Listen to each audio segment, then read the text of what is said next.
तो पिछले एपिसोड के अंदर में देखा था कि एक अजीब सा मास्क पहनने वाला आदमी जो कि मकड़ियों के जाले का इस्तेमाल करता था, वो रिन के दोस्तों को किडनैप कर लेता है और रिन की मांग करता है। तब रिन अपने दोस्तों को बचाने के लिए उससे लड़ने पहुंच जाता है और अपनी पावर्स पर और फ्लेम्स पर कंट्रोल कर अपने दोस्तों को बचा लेता है और उस डीमन को हरा देता है। अब सूरा जब उस पर्सन का मास्क हटाती है तो पाती है कि ये तो मिस्टर नोएहाउस की वाइफ है। तभी नोएहाउस अपनी बीवी की मदद करता है यहाँ से भागने में, लेकिन सूरा मिस्टर नोएहाउस को पकड़ लेती है। और अब आगे वेलकम मिस, मेरा नाम है ओबिडो और आज मैं फिर से लेकर आ चुका हूँ द ब्लू एग्जॉर्सिस्ट को। और आज हम इसके एपिसोड नंबर 21 को हिंदी में एक्सप्लेन करने वाले हैं। तो चलिए इसको शुरू करते हैं। एपिसोड की स्टार्टिंग में हम शैमी को देखते हैं जो कि अपने घर पर होती है और रेडियो पर कल की घटना के बारे में सुन रही होती है। तभी शैमी अपनी दोस्तों की काफी ज्यादा चिंता करने लगती है, लेकिन तभी शैमी को बाहर से किसी चीज की आवाज आती है। शैमी अब बाहर देखती है कि एक औरत काफी जख्मी हालत में पड़ी हुई है। हम देखते हैं कि ये तो मिस्टर नोएहाउस की वाइफ होती है। शैमी उनकी मदद करने की कोशिश करती है लेकिन नहीं कर पाती। तभी उसका फैमिली नी यहाँ पर आ जाता है और अपने जैसे अपने कुछ दोस्तों को भी लाता है और साथ ही एक बहुत बड़े पेड़ को जो कि चल सकता था, जिसे देखकर शैमी एकदम हैरान हो जाती है। नेक्स्ट सीन में हम एक ट्रेन को देखते हैं जिसके अंदर यूक्यो को एक ओल्ड मैन के साथ देखते हैं। अब वो ओल्ड मैन यूक्यो को बैठने के लिए बोलता है। तब यूक्यो की नजर वहाँ रखी एक फोटो पर जाती है। तब वो ओल्ड मैन यूक्यो को उस लड़की का नाम उरी बताता है और बोलता है, तो क्या फादर फुजिमोटो ने तुम्हें कुछ नहीं बताया? यूक्यो बोलता है, उन्होंने हमें कुछ नहीं बताया। हमें पता चलता है कि ये औरत यूक्यो और इनकी माँ होती है। अब ये ओल्ड मैन बोलता है,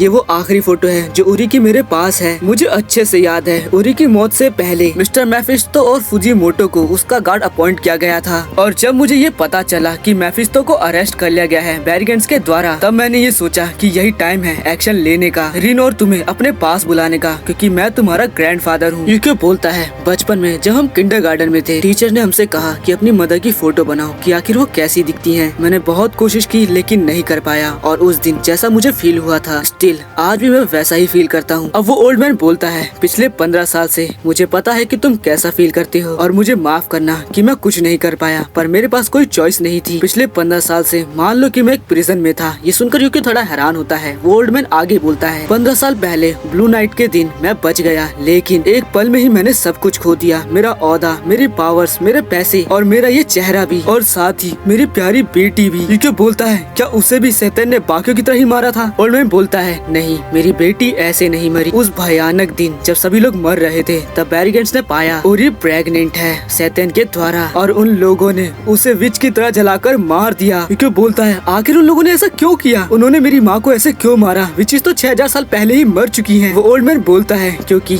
उन्हें ट्रू कोर्स एकेडमी को बचाना था, पब्लिक को जवाब देना था, इसीलिए उन्होंने उसे इतनी गंदी मौत दी और एक रिच फादर होने के बावजूद मुझे एक प्रिजन में रखा गया। उस दिन मैंने सारी होप खो दी थी, लेकिन तब मेरे पास होप के तौर पर बस यही था। यूक्यो पूछता है, आखिर ये क्या है? वो ओल्ड मैन खोल के दिखाता है तो अंदर यूक्यो और इनकी फोटो होती है और वो बोलता है, ये वो आखिरी चीज है जो फादर फुजिमोटो ने मुझे दी थी। कितने सालों से मैं तड़प रहा हूँ तुम दोनों को अपनी बाहों में लेने के लिए, लेकिन उस वक्त अगर बैरिगेंट्स को पता चल जाता कि तुम लोग जिंदा हो तो वो तुम दोनों को मार देते। तब यूक्यो बोलता है, तो इसीलिए आप छुपे रहे। ओल्ड मैन बोलता है, लेकिन अब हमें ग्रिगोरियस से डरने की कोई जरूरत नहीं है, अब तुम मेरे साथ हो। तब यूक्यो बोलता है, पर मेरे भाई का क्या? आपके हिसाब से तो उसे भी यहाँ पर होना चाहिए, फिर वो यहाँ क्यों नहीं है? वो ओल्ड मैन बोलता है, बट अनफॉर्चुनेटली रिन के अंदर जो डीमन था वो अवेक हो चुका है और इसीलिए हम उसे अपने साथ नहीं ले सकते। यूक्यो बोलता है, तो आखिर आप मुझे कहाँ ले जा रहे हो? और तब वो एक अंधेरी वाली जगह पर पहुँच जाता है, जिसके बाद वो बाहर बहुत सारे हथियार बंद जगह को देखता है और वो ओल्ड मैन यूक्यो से बोलता है, अब तुम्हारी ट्रू कोर्स एकेडमी आसिया को नहीं बचा सकती क्योंकि वो मैफिस्टो की पपेट बन चुकी है, लेकिन हम कुछ कर सकते हैं। तो तुम मेरा साथ दोगे? यूक्यो, मेरा साथ दो और हम दोनों मिलकर एक न्यू एरा क्रिएट करेंगे, एक ऐसा एरा जहाँ पर सभी लोग शांति से और इंसानियत से रहेंगे। इसके बाद हम दूसरी तरफ रिन को देखते हैं जो कि वापस आ जाता है अपने सभी दोस्तों को ठीक कर। यहाँ वो एक इन्वेस्टिगेटर से मिस्टर नोएहाउस के बारे में पूछता है कि आखिर उन्हें कहाँ रखा गया है। इन्वेस्टिगेटर बताता है कि उनकी अभी इन्वेस्टिगेशन चल रही है और उनसे पूछताछ करी जा रही है। तब रिन भी सीधा उधर ही चला जाता है। दूसरी तरफ मिस्टर नोएहाउस को दिखाया जाता है जो कि बोल रहे होते हैं, वो कोई डेमन नहीं है, वो मेरी वाइफ है। वहीं शुरा भी खड़ी होती है और इन्वेस्टिगेटर बोलता है, वो जिस हथियार का इस्तेमाल कर रही थी वो गहना से है, भले ही आपकी वाइफ कोई डीमन नहीं है लेकिन वो डीमन से पोजेस है। तभी यहाँ रिन आ जाता है और बोलता है, तो तुम झूठ बोल रहे हो, तुमने उस दिन मेरे से खुद कहा था कि वो मर चुकी है, तो अब ये क्या है? आखिर कोई मरा हुआ इंसान मेरे दोस्तों पर अटैक कैसे कर सकता है, बताओ मुझे। तब शुरा बोलती है, तो वो एक नैरी ह्यूमन है। हाँ। तब टीचर एक्सप्लेन करते हैं कि ये एक ऐसी टेक्निक है जिसके अंदर हम डेड पर्सन को रिवाइव कर सकते हैं। तब शुरा बोलती है, हमें वो लैब मिल चुकी है जहाँ तुमने ये सब किया है, हमारा टाइम वेस्ट मत करो। तब मिस्टर नोएहाउस एडमिट करते हैं कि वो लैब उनकी ही है, पर वो बोलते हैं लेकिन उसकी सोल मैं वापस नहीं ला पाया। वो एक लाइन जो मैंने कभी पार नहीं करी। शुरा बोलती है तुम नहीं तो कौन? मिस्टर न्यूहाउस बोलते हैं मुझे नहीं पता। जब एक रात मैं वहाँ पहुँचा और तब हमें दिखाया जाता है जैसे ही वो लैब के अंदर पहुँचते हैं वो पाते हैं कि उनकी वाइफ की लाश वहाँ पर नहीं है। वो हर जगह उसे ढूंढते हैं और तब मिस्टर न्यूहाउस को उनकी वाइफ गाना गाते हुए मिलती है। मिस्टर न्यूहाउस मिशेल बोलकर उनको बुलाते हैं। मिस्टर न्यूहाउस आगे बताते हैं कि उसी वक्त मुझे पता चल गया कि मेरी वाइफ को एक डीमन ने पोजेस कर लिया है, पर उसको दोबारा मारना मेरे लिए बहुत मुश्किल था। मैं ऐसा नहीं कर सकता था। मैं दोबारा से उसको मरते हुए, उसको सफर करते हुए नहीं देख सकता था। जिसके बाद एक रात बैरी गैंट्स को उनके बारे में पता चल गया और वो वहाँ पहुँच गए। उन लोगों ने उस पूरी लैब को जला दिया, लेकिन तब मिस्टर न्यूहाउस अपनी वाइफ को लेकर वहाँ से भागने में कामयाब रहे और जापान आ गए। यहाँ जब मिस्टर न्यूहाउस की वाइफ बाहर बैठकर आग ताप रही होती है तब आग को देखकर उन्हें ब्लू फ्लेम्स की याद आने लगती है। मिस्टर न्यूहाउस बताते हैं कि उस मूवमेंट पे शायद मिशेल को याद आ गया था कि वो कैसे मरी थी। इसके बाद मिशेल जब कार में बैठकर अपनी दूसरी साइड को देखती है तो उसे सब कुछ याद आ जाता है। जिसके बाद उसके अंदर के डीमन ने उस पर काबू कर लिया और वो मास्क लगाते हुए बोलती है किसी को माफ नहीं किया जाएगा, जो भी शैतान से जुड़ा होगा उसे मार दिया जाएगा। और उसके कुछ दिनों बाद वो मेर से बचकर यहाँ से भाग गई। रिन को इस पर काफी ज्यादा गुस्सा आता है और वो यहाँ से चला जाता है। तब शुरा उससे पूछती है आखिर तुम कहाँ जा रहे हो? रिन बोलता है मैं जा रहा हूँ मिशेल को ढूंढने। शुरा उसे रुकने के लिए बोलती है लेकिन वो नहीं मानता। जिसके बाद शुरा उसको एक मैजिक पेपर देती है और बोलती है उसके मिलते ही मुझे कॉल करना। रिन यहाँ से चला जाता है और शुरा सोचती है आखिर वो कौन है जिसने मिशेल को जिंदा किया। इसके बाद हम रिन को देखते हैं जो कि बारिश में छाता लेकर बैठा होता है और शुरा के मैजिक पेपर को देखकर सोचा होता है आखिर इसे इस्तेमाल कैसे करते हैं। और वो सोचता है कि अगर वो शुरा को कॉल करेगा तो वो इसे बहुत डांटेगी। तभी उसे शैमी का कॉल आता है। शैमी उसे अपनी हेल्प करने के लिए बुलाती है। तब रिन बोलता है बस मैं आ रहा हूँ। इसके बाद हम मिस्टर न्यूहाउस की वाइफ मिशेल को देखते हैं जिसे अब होश आ जाता है। मिशेल खुद को एक अजीब से गार्डन में पाती है जहाँ पर नी जैसे और भी फैमिलियर होते हैं। ये गार्डन जितना अजीब उतना ही सुंदर था। तभी यहाँ शैमी पहुँच जाती है और मिशेल को हिलने के लिए मना करती है और बोलती है तुम आराम करो। मिशेल बोलती है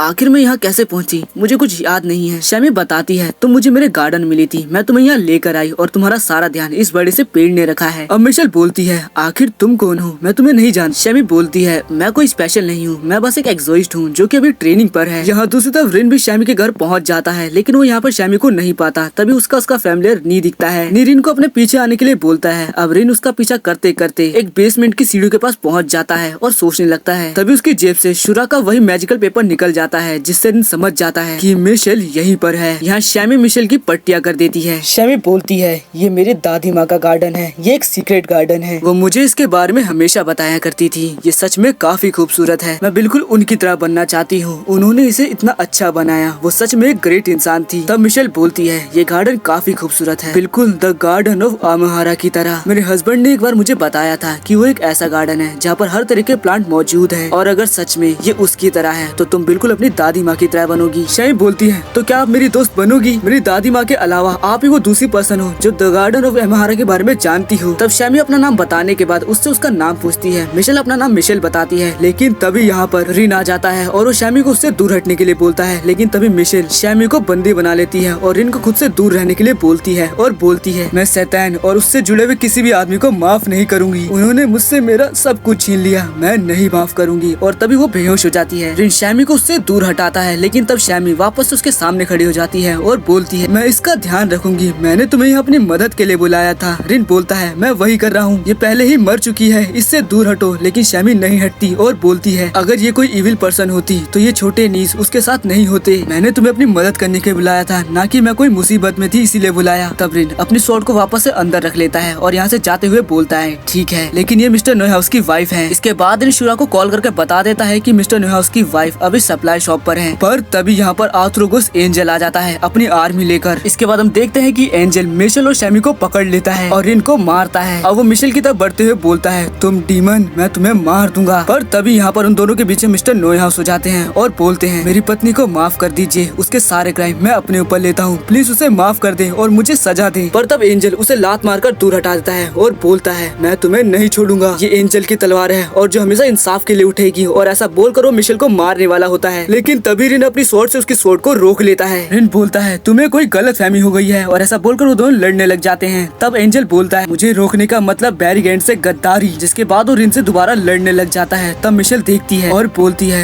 मुझे विश्वास नहीं हो रहा, द सन ऑफ सेतन हमें बचा रहा है, उस इंसान को जो उससे सब कुछ छीनना चाहता था। यहाँ एंजल उसे दूर करते हुए बोलता है तो क्या तुम इतना ही कर सकती हो। तब रिन काफी गुस्से में उस पर अटैक करने वाला होता है, लेकिन शुरा उसे नीचे गिरा देती है और बोलती है देखो क्या तुम यही चाहते थे। तब रिन उस पर अटैक करने के लिए आगे बढ़ता है, पर तब एग्जॉस्ट गोली चला देता है और वो गोली सीधा मिशेल को लग जाती है। ये देखकर रिन काफी गुस्से में आ जाता है और बोलता है क्या तुम दिखाना क्या चाहते हो। शुरा उसे पकड़ लेती है। तब मिशेल अपने हस्बैंड से बोलती है द गार्डन ऑफ अमहारा, जहाँ सारे प्लांट्स एक साथ रहते हैं। मुझे विश्वास है कि वो यहाँ नहीं है, लेकिन मुझे भरोसा है कि वो है। अगर हम दोनों मिलकर उसे ढूंढ पाए तो हम दोनों वहाँ शांति से रह पाएंगे। नोहाउस बोलता है तुमने सही कहा, हम उसे जरूर ढूंढेंगे। जिसके बाद अपनी वाइफ को उठाकर आगे बढ़ने लगता है। तब एंजल उन्हें मारने का ऑर्डर देता है। इस पर शैमी काफी तेज की चिल्लाती है और तभी उसके सारे फैमिलियर नी अपनी पावर से मिशेल और उसके हस्बैंड के अगल बगल एक बैरियर बना देते हैं। और तभी यहाँ पर बेल बजने लगती है और आसमान से एक चमकीली रोशनी गिरने लगती है। तब एंजल सबसे यहाँ से वापस जाने के लिए बोलता है। तब रिन सबसे पूछता है आखिर क्या हुआ। शुरा बताती है इस बेल बजने का मतलब है कि कोई इमरजेंसी है। तब रिन शैमी से बोलता है क्या ये काम करेगा। शैमी बोलती है शायद ये काम करेगा, द गार्डन ऑफ अमहारा, जहाँ वो शांति से रह पाएंगे। और इसी के साथ ये वाला एपिसोड यहीं पर खत्म होता है। अब हम मिलेंगे नेक्स्ट एपिसोड में, जब तक के लिए मेरे चैनल को सब्सक्राइब जरूर करें।